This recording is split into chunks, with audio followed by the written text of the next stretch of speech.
दोस्तों जरा एक पल के लिए सोचिए, जिस देश में आम आदमी अपने बच्चों की फीस भरने के लिए कर्ज ले रहा हो, जहां किसान अपनी फसल का सही दाम पाने के लिए संघर्ष कर रहा हो, जहां नौकरी के लिए लाखों युवा लाइन में खड़े हो, उसी देश के बड़े बड़े नेता, बड़े उद्योगपति और सत्ता के करीब रहने वाले लोग अपने बच्चों को विदेशों में आलीशान जिंदगी दे रहे हैं। London, New York, Dubai, Canada, Australia, कई महंगी यूनिवर्सिटी, कई लग्जरी कारें, कई करोड़ों के बंगले, और इधर भारत में जनता को दिन रात हिंदू मुस्लिम, जाति धर्म और नफरत की बहसों में उलझाया जा रहा है। सवाल यह नहीं है कि कोई अमीर क्यों है, सवाल यह है कि क्या देश की राजनीति अब सिर्फ जनता को बांटने के लिए खेल बनकर रह गई है? क्या आम आदमी की मेहनत, टैक्स और वोट सिर्फ सत्ता के खेल का हिस्सा बनकर रह गया है? आज की इस वीडियो में हम किसी एक पार्टी की नहीं बल्कि पूरे सिस्टम की बात करेंगे। हम बात करेंगे उस सच्चाई की जिसे टीवी डिबेट्स में अक्सर दबा दिया जाता है। तो वीडियो को अंत तक जरूर देखिए, क्योंकि आज जो बातें होंगी वो शायद आपको सोचने पर मजबूर कर दे। दोस्तों, भारत दुनिया की सबसे बड़ी लोकतांत्रिक व्यवस्था कहलाता है। यहाँ चुनाव होते हैं, रैलियां होती हैं, बड़े बड़े वादे होते हैं और हर चुनाव में जनता से कहा जाता है कि यह चुनाव देश बचाने का चुनाव है। लेकिन हर चुनाव के बाद आम आदमी की जिंदगी में कितना बदलाव आता है? क्या महंगाई कम होती है? क्या बेरोजगारी खत्म होती है? क्या शिक्षा और स्वास्थ्य हर गरीब तक पहुंच पाता है? सच यह है कि देश की राजनीति धीरे धीरे मुद्दों से हटकर भावनाओं पर जा रही है। आज टीवी खोलिए, सोशल मीडिया देखिए, हर जगह बहस इस बात की होगी कि कौन हिंदू है, कौन मुस्लिम, किसने क्या कहा, किसने किसको अपमानित किया। लेकिन शायद ही कोई प्राइम टाइम डिबेट इस बात पर हो कि आखिर करोड़ों युवाओं को नौकरी क्यों नहीं मिल रही, क्यों आज भी लाखों परिवार सरकारी अस्पतालों में इलाज के लिए संघर्ष कर रहे हैं, क्यों शिक्षा इतनी महंगी होती जा रही है कि मध्यम वर्ग टूटता जा रहा है। और इसी बीच देश के सबसे ताकतवर और प्रभावशाली लोगों के बच्चे विदेशों में पढ़ते हैं, वहीं बस जाते हैं, वहीं बिजनेस करते हैं और वहीं की नागरिकता ले लेते हैं। यह सिर्फ एक पार्टी की बात नहीं है। भारत की राजनीति में लगभग हर बड़ी पार्टी के नेताओं के परिवारों का विदेशों से गहरा संबंध रहा है। कई नेताओं के बच्चे विदेशों में पढ़े हैं, कई बिजनेस परिवारों के वारिस विदेशी यूनिवर्सिटीज में पढ़कर लौटे हैं और कई लोग विदेशों में संपत्ति रखते हैं।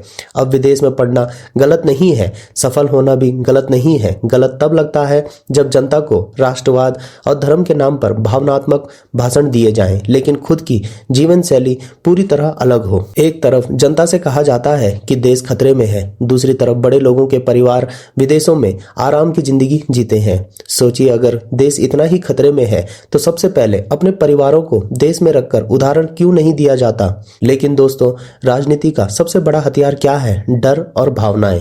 जब जनता बेरोजगारी पर सवाल पूछने लगे तो नया धार्मिक मुद्दा खड़ा कर दो। जब लोग महंगाई पर चर्चा करने लगे तो टीवी पर नया विवाद शुरू कर दो। जब युवा नौकरी मांगे तो सोशल मीडिया पर नफरत का एक नया ट्रेंड चला दो। और दुख की बात यह है कि हम सब धीरे धीरे उसी खेल का हिस्सा बनते जा रहे हैं। आज सोशल मीडिया पर लोग एक दूसरे से सिर्फ इसलिए नफरत करने लगे हैं क्योंकि उनकी राजनीतिक सोच अलग है। दोस्ती टूट रही है, परिवार टूट रहे हैं, समाज बढ़ता जा रहा है और फायदा किसे हो रहा है? उन लोगों को जिनकी सत्ता और ताकत इस विभाजन से और मजबूत होती जा रही है। दोस्तों, जरा अपने आसपास देखिए, क्या आम हिंदू और आम मुस्लिम की समस्याएं अलग हैं? क्या दोनों को महंगाई नहीं झेलनी पड़ती? क्या दोनों के बच्चे नौकरी के लिए संघर्ष नहीं करते? क्या दोनों बेहतर शिक्षा और सुरक्षित भविष्य नहीं चाहते? सच यह है कि आम आदमी की समस्याएं लगभग एक जैसी हैं, लेकिन राजनीति का खेल उन्हें एक दूसरे का दुश्मन बनाकर पेश करता है। और इसी दौरान बड़े लोग अपनी जिंदगी आगे बढ़ाते रहते हैं। उनके बच्चों की पढ़ाई रुकती नहीं, उनका बिजनेस प्रभावित नहीं होता, उनकी सुरक्षा कम नहीं होती। लड़ाई सिर्फ आम लोगों की जिंदगी में होती है। कभी आपने गौर किया है, टीवी डिबेट्स में सबसे ज्यादा शोर होता है लेकिन समाधान सबसे कम निकलता है। एंकर चिल्लाते हैं, नेता आरोप लगाते हैं, सोशल मीडिया पर ट्रोल आर्मी सक्रिय हो जाती है, लेकिन अंत में आम आदमी को क्या मिलता है? सिर्फ गुस्सा, तनाव और एक दूसरे के प्रति नफरत। इसीलिए आज जरूरत है जनता खुद से सवाल पूछे, क्या हम सिर्फ वोट बैंक बनकर रह गए हैं? क्या हमारी भावनाओं का इस्तेमाल किया जा रहा है? क्या हमें जानबूझकर असली मुद्दों से दूर रखा जा रहा है? दोस्तों, यह वीडियो किसी धर्म के खिलाफ नहीं है, यह वीडियो किसी आम हिंदू या आम मुस्लिम के खिलाफ नहीं है। यह वीडियो उस सोच के खिलाफ है जो जनता को बांटकर राजनीति करना चाहती है, क्योंकि इतिहास गवाह है जब जब जनता बटी है तब तब सत्ता मजबूत हुई है, और जब जब जनता ने एकजुट होकर सवाल पूछे हैं तब तब बदलाव आया है। आज भारत का युवा इंटरनेट से जुड़ा हुआ है, उसे दुनिया की जानकारी है। वह जानता है कि सिर्फ नारों से भविष्य नहीं बनता, भविष्य बनता है शिक्षा से, रोजगार से, तकनीक से और मजबूत अर्थव्यवस्था से। लेकिन अगर पूरा राजनीतिक माहौल सिर्फ भावनात्मक बहसों से उलझा रहेगा तो असली विकास पीछे छूट जाएगा। दोस्तों, कभी सोचना, अगर हर दिन टीवी पर धर्म की बहस के बजाय शिक्षा की बहस हो, अगर हर चुनाव में बेरोजगारी सबसे बड़ा मुद्दा बने, अगर हर नेता से पूछा जाए कि कितनी नौकरियां दी, कितने अस्पताल बनाए, कितने स्कूल सुधारे, तो शायद राजनीति का चेहरा बदल सकता है। लेकिन इसके लिए जनता को जागना पड़ेगा, क्योंकि लोकतंत्र में सबसे बड़ी ताकत जनता ही होती है। आज जरूरत है कि हम सोशल मीडिया के शोर से ऊपर उठकर सोचें। जरूरत है कि हम हर खबर को बिना जांचे सच मानना बंद करें। जरूरत है कि हम किसी भी नेता को भगवान बनाना बंद करें। नेता जनता के सेवक होते हैं, मालिक नहीं। और लोकतंत्र सवाल पूछने से मजबूत होता है, अंधभक्ति से नहीं। दोस्तों, यह भी सच है कि हर अमीर इंसान गलत नहीं होता, हर नेता भ्रष्ट नहीं होता और हर राजनीतिक विचारधारा खराब नहीं होती।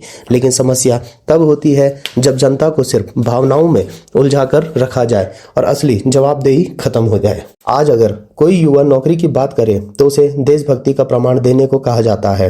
अगर कोई महंगाई पर सवाल उठाए तो उसे किसी राजनीतिक खेमे में डाल दिया जाता है। अगर कोई शिक्षा और स्वास्थ्य की बात करे तो उसकी आवाज दबाने की कोशिश होती है।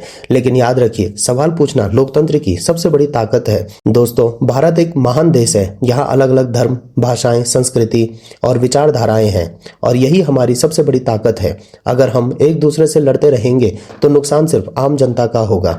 राजनीति आती जाती रहेगी, सरकारें बदलती रहेंगी, लेकिन अगर समाज में नफरत बढ़ गई तो उसका नुकसान आने वाली पीढ़ियों को भुगतना पड़ेगा। इसीलिए आज सबसे जरूरी बात यह है कि जनता जागरूक बने। धर्म को मानिए लेकिन नफरत को मत अपनाइए। देशभक्ति रखिए लेकिन सवाल पूछना मत छोड़िए। किसी पार्टी को पसंद कीजिए लेकिन आंखें बंद करके किसी का समर्थन मत कीजिए। और सबसे जरूरी, अपने बच्चों के भविष्य के बारे में सोचिए, क्योंकि आने वाले समय में दुनिया तकनीक, AI, शिक्षा और इनोवेशन पर आगे बढ़ेगी। अगर हम आज भी सिर्फ धर्म और नफरत की राजनीति में उलझे रह गए तो हम पीछे छूट जाएंगे। दोस्तों, यह लड़ाई हिंदू बनाम मुस्लिम की नहीं है, यह लड़ाई जागरूकता बनाम अंधभक्ति की है। यह लड़ाई सवाल पूछने वालों और सवाल दबाने वालों के बीच की है।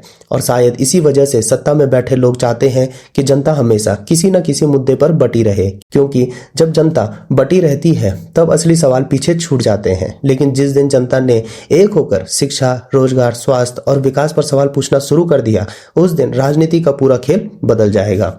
तो दोस्तों, अगली बार जब भी टीवी पर कोई बहस देखो, जब सोशल मीडिया पर कोई नफरत फैलाने वाला पोस्ट देखो, तो एक बार खुद से जरूर सवाल पूछना, क्या यह सच में मेरे भविष्य से जुड़ा मुद्दा है? क्या इससे मेरे घर की आर्थिक स्थिति सुधरेगी? क्या इससे मेरे बच्चों का भविष्य बेहतर होगा? अगर जवाब नहीं है तो समझ जाइए कि कहीं ना कहीं आपको असली मुद्दे से भटकाया जा रहा है। याद रखिए, सिर्फ देश नारों से महान नहीं बनता, देश महान बनता है जागरूक नागरिकों से। और जिस दिन आम जनता ने समझ लिया कि उसकी असली ताकत एकता और जागरूकता में है, उस दिन कोई भी राजनीति उसे आसानी से बांट नहीं पाएगी। अगर आपको यह वीडियो सोचने पर मजबूर करे तो इसे शेयर जरूर कीजिए, ताकि ज्यादा से ज्यादा लोग भावनाओं से ऊपर उठकर असली मुद्दों पर बात करना शुरू करें। तो दोस्तों, मिलते हैं दोबारा एक नई लेटेस्ट अपडेट और एक नई वीडियो के साथ। तब तक जुड़े रहिए। जय हिंद, जय भारत।